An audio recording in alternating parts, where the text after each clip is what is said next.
float is the difference between total float and free float.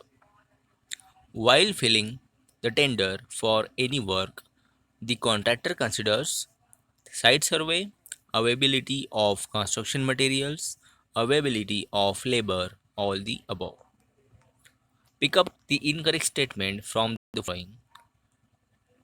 The bar chart establishes the interdependency of one event on another is wrong. So, the remaining are correct. The various functions under each activity are shown by one bar on bar charts. Only approximate percentage of the completed work is reported.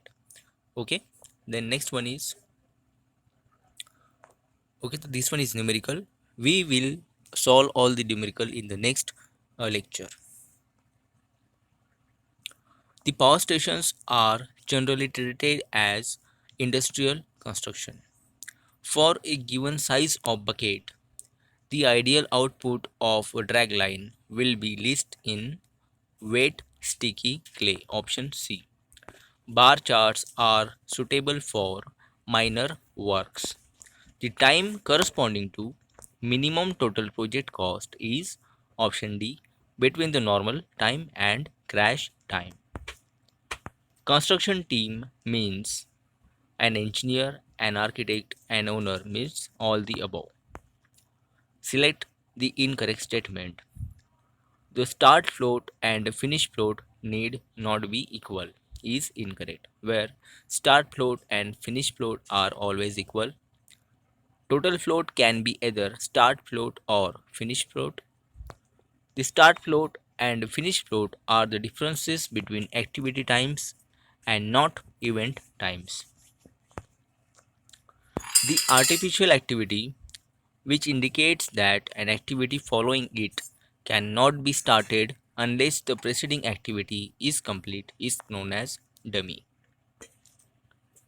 The PERT technique of network analysis is mainly useful for research and development projects. So option C is correct. Pick up the correct statement from the following.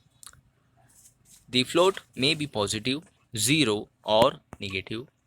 If the float is positive and the activity is delayed by a period equal to its total float, the completion of project is not delayed.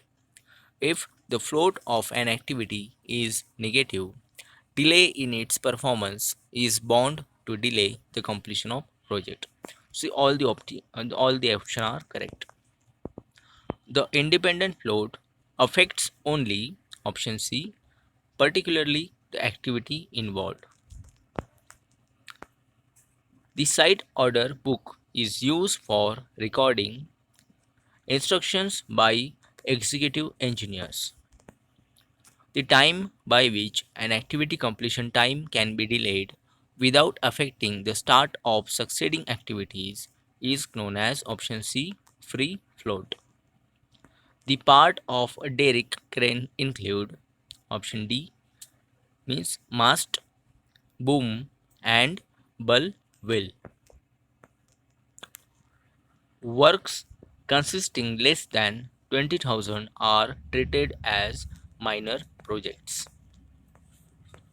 Railway projects are treated as option B, heavy construction. Consider the following statements.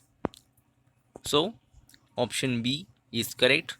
The greater than independent float. The critical path method of construction planning, free float can be greater than independent float and is equal to total float. Pick up the correct statement from the following. The duration between the earliest start time of the preceding event and latest finish time of succeeding event is called float. The duration of time by which an activity can be delayed without affecting the succeeding activity is called free float. The difference between total float and free float is called interfering float. See, all the options are correct.